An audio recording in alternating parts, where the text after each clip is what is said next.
Sensational.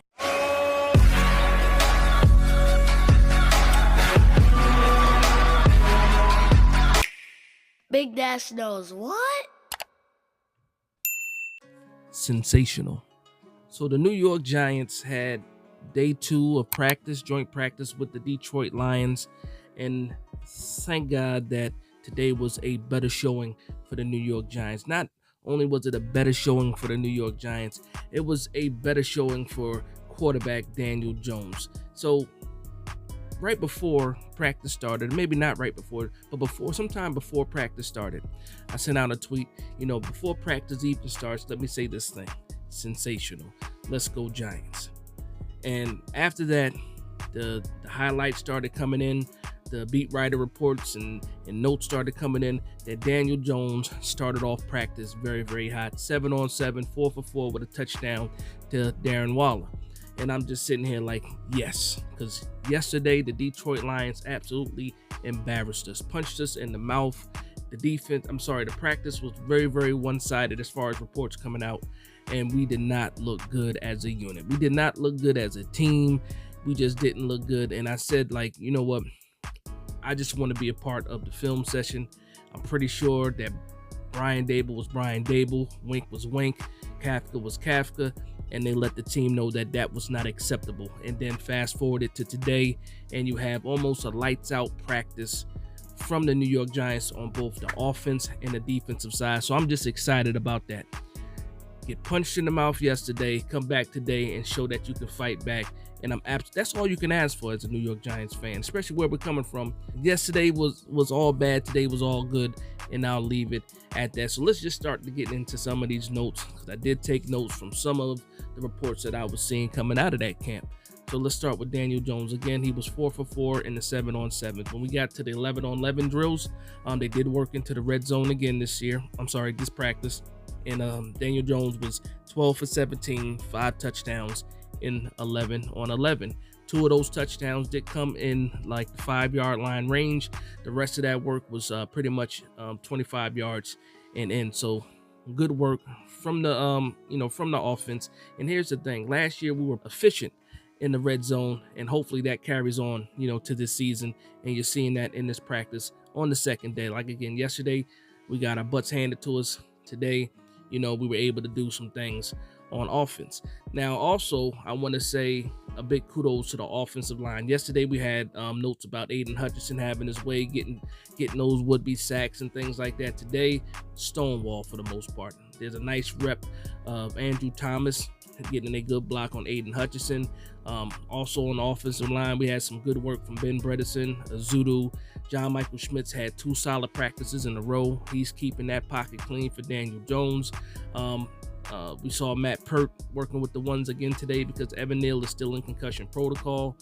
We did see a little bit mix in the matchups in the lineup as far as who the guards were. There were some reps where you had Bredesen in there with Glowinski. Then we saw Zudu in there with Bredesen. And again, we're still playing that musical chairs.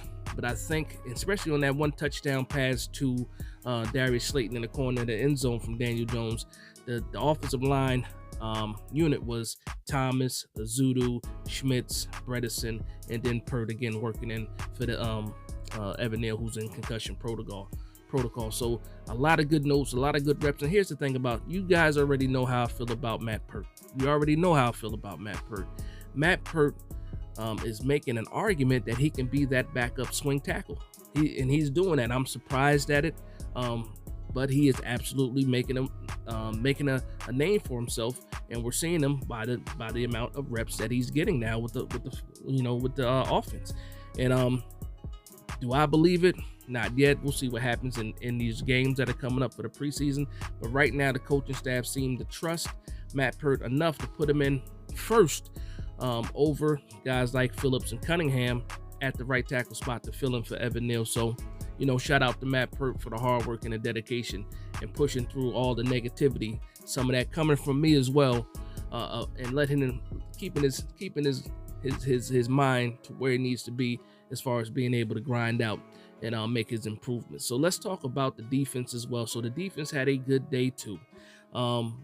Yesterday, we heard about the Lions able to get to the edge in the run game. Amon St. Brown was pretty much unguardable yesterday.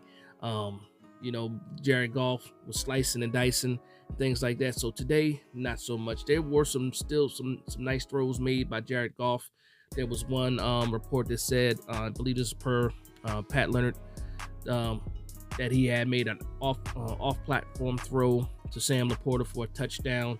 And again, this is Jared Goff. Jared Goff had a fantastic year last year, and I didn't expect to absolutely shut down the Detroit Lions today. I just wanted a better showing, and I got that today and even more. So the defense was able to cause 3 fumbles. One of those fumbles was a great strip fumble from Dane Belton. It was a running back screen play to David Montgomery. Montgomery made the first guy miss. I believe it was Leonard Williams, but right after that spin move, Dane Belton just from behind rips it, gets the turnover. And in a real game, does he make it to the end zone? Possibly so. But just a great play by Dane Belton. Now, here's the thing with Dane Belton. Early on, I said, I had him penciled in as the starting safety next to Xavier McKinney. Since then, we've seen Jason Pinnock pretty much wrestle that spot away from Dane Belton. And I still think that Jason Pinnock is the favorite for that position right now. But if Dane Belton can continue to make plays, he can make that competition a little bit closer. Because right now I still do think that Jason Pinnock has that spot, and it's now his spot to lose, where a few weeks ago I thought it was going to be Dane Belton's spot to lose, but made the best man win in that position. Also, as far as competition, linebackers today, really didn't hear much about Micah McFadden and Darian Beavers. I'll probably go back and listen or read what they say on Giants.com, but really didn't see them mention Micah McFadden or Darian Beavers much. I did see that Micah McFadden made his second start in these joint practices, but Bobby Okereke, there were notes on Bobby Okereke, disrupting the passing game, showing some good coverage in the 7-on-7s, has a couple of pass breakups, and we saw the clip yesterday. Jahmyr Gibbs absolutely smoked Bobby Okereke on a nice, I want to say it was an out and up, but pretty much Jahmyr Gibbs puts a move on him, gets about 10 yards of separation. That's a touchdown every time, especially when it comes to drills like that. But again, Bobby Okereke, notes from camp today, or notes from practice today, looked very, very good in the passing defense. But looked very, very good in covering. Looked very, very good in pass coverage today. So that's all you can ask for, especially after having a tough day yesterday. Seeing Bobby Okereke bounce back and seeing the whole team bounce back. I think that energy that Brian Dable showed in the presser this morning, you can tell that it was quite off. It was a little bit off because of how his comments was, how his temperament was. He was saying yesterday was productive. They were trying to get, the reporters were trying to get him to mention that it wasn't a good showing yesterday, but he stuck to what he sticks to. And he said, we still got some good reps, some stuff that we learned from. We were productive, and he hoped that today we would be productive as well, and we were past productive today. The New York Giants, in my opinion, answered the bell, came back, fought, and won the day today. Let me check my notes again to see anything else that I missed. Okay, I do have some injury news that I wrote down. Brightwell was out today. He did not practice. They did not specify on the injury. Devery Hamilton ended up in a walking boot. And then Sterling Shepard, not injured, but had a maintenance day today. Other highlight notes is not only did Daniel Jones do good, Tyrod Taylor was effective today, had 2 touchdowns, one to Wheaton, one to Tom Sweeney, so that's good for him. UDFA, Jamon Green got his hands on an interception today. Shout out to him.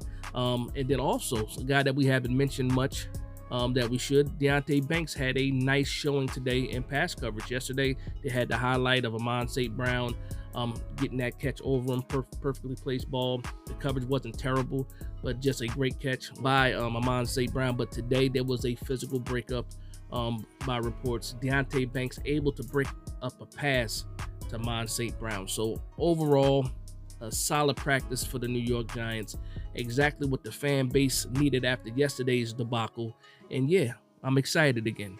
So we'll see what happens. I believe tomorrow might just be a walkthrough, and then we have the preseason game on Friday. And I'm just excited to see what happens there. And yes, today was absolutely needed. Today was something that I needed, something that the fan base needed. And again, the key word of the day is sensational. Again, I want to thank you guys for vibing with me. Please like, comment, and subscribe. And from one Giants fan to another, this is Big Dash Knows, Big Blue Nation. Let's go.